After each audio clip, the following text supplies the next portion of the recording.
ধর্ষণের শাস্তি হতে পারবে একদম মৃত্যুদণ্ড। জঘন্যভাবে খুবই নির্মমভাবে রাস্তার কুকুরের ন্যায় তাকে মৃত্যুদণ্ড দেওয়া উচিত। আমাদের বিগত যে সংস্কার আইনের সেই আইনের সংস্কার অনুযায়ী ধর্ষকের সর্বোচ্চ ফাঁসি আমরা জানি, সেই ফাঁসিটাই হওয়া উচিত বলে আমরা মনে করি। শাস্তির কথা আসলেই সবার আগে যেটা মাথায় আসে যে দেশে কি আসলে বিচার আছে কিনা। বিচার যদি না থাকে তাহলে শাস্তি কোন জায়গা থেকে হবে? ধর্ষণের শাস্তি কি হওয়া উচিত? মৃত্যুদণ্ড।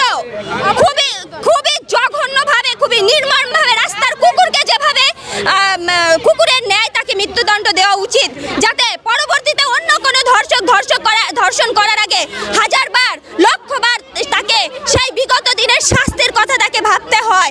নারীদের দিকে খারাপ দৃষ্টি দেওয়ার আগে, নারীদের দিকে খারাপ হাত স্পর্শ দেওয়ার আগে সে যেন সেই শাস্তির কথাই, তার শাস্তির দৃশ্যই তার দৃশ্যমান হয়, তার চোখে ভেসে ওঠে। এই জন্য সকল ধর্ষককে খুবই নির্মমভাবে মৃত্যুদণ্ড দেওয়া উচিত। অবশ্যই এই সরকারের গাফিলতি দেখছি, না হলে 24 ঘন্টা 48 ঘন্টা পার হয়ে যায়, একের পর এক ধর্ষণ ঘটতে থাকে ঘরে বাহিরে সব জায়গায়। অবশ্যই সরকারের ব্যর্থতা, সরকারের দায়বদ্ধতা এড়াতে পারে না কিছুতেই। নারীদের বাদ দিয়ে রেখে আসলে তারা কিছুই করতে পারবে না। সেই জায়গা থেকে তারা যদি সঠিক বিচার না করে, অবশ্যই আমরা প্রতিবাদ মিছিল আরো কঠোরভাবে গড়ে তুলব।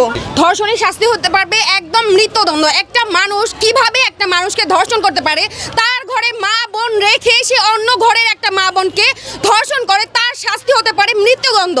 মানুষ, সাধারণ জনগণ, সাধারণ মানুষ সবাই যেন তাকে একদম জনসম্মুখে তাকে মারতে মারতে তার জীবন শেষ করে দেয়। কিভাবে সে ধর্ষণ করতে পারে?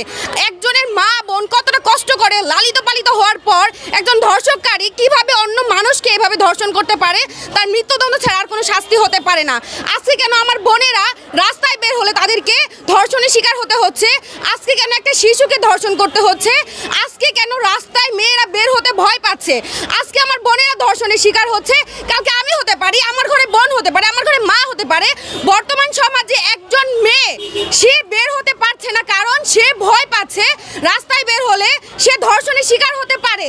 বর্তমান সময়ে সেই আন্দোলনের পরে আমরা এখন পর্যন্ত কোনো বিচার পাচ্ছি না। কেন বিচার পাচ্ছি না? যারা প্রশাসনে বসে আছে তারা কেন দেখছে না, এই বিষয়ে আসলে আমার জানা নেই। আমাদের বিগত যে সংস্কার আইনের সেই আইনের সংস্কার অনুযায়ী ধর্ষকের সর্বোচ্চ ফাঁসি আমরা জানি, সেই ফাঁসিটাই হওয়া উচিত বলে আমরা মনে করি। কারণ এই দৃষ্টান্ত যদি স্থাপিত হয় তাহলে আগামী সময়ে আমাদের এই ধর্ষণ আর সংগঠিত হবে না বলে আমরা মনে করি। দেখুন, শাস্তির কথা আসলেই সবার আগে যেটা মাথায় আসে যে দেশে কি আসলে বিচার আছে কিনা। বিচার যদি না থাকে তাহলে শাস্তি কোন জায়গা থেকে হবে? আপনি জানেন যে একের পর এক আমাদের দেশে ধর্ষণ নতুন না।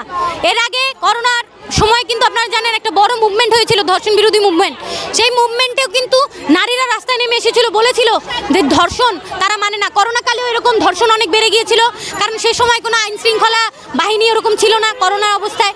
ফলে এই যে বিচারহীনতার সংস্কৃতি, আমরা মনে করি একজন ধর্ষকের এদেশের সর্বোচ্চ শাস্তি নিশ্চিত করা দরকার, যাতে মানুষ ধর্ষণ করার আগে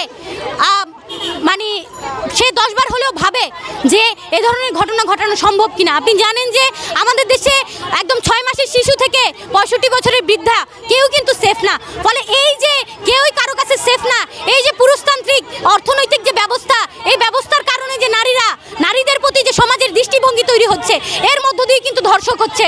ধর্ষক কিন্তু এমনি তৈরি হয় না। ফলে আমরা বলতে চাই, একদিকে যেমন ধর্ষকদের চূড়ান্ত এবং সর্বোচ্চ শাস্তি নিশ্চিত করা দরকার, এর পাশাপাশি ধর্ষক যাতে সোসাইটিতে নির্মাণ না হয় তার জন্য প্রয়োজনীয় পদক্ষেপ এবং আয়োজন নিশ্চিত করা দরকার। আপনারা জানেন যে আমাদের দেশে কিভাবে পর্নোগ্রাফির অবাধ বিস্তার, আমরা বলতে চাই এগুলো বন্ধ করা দরকার।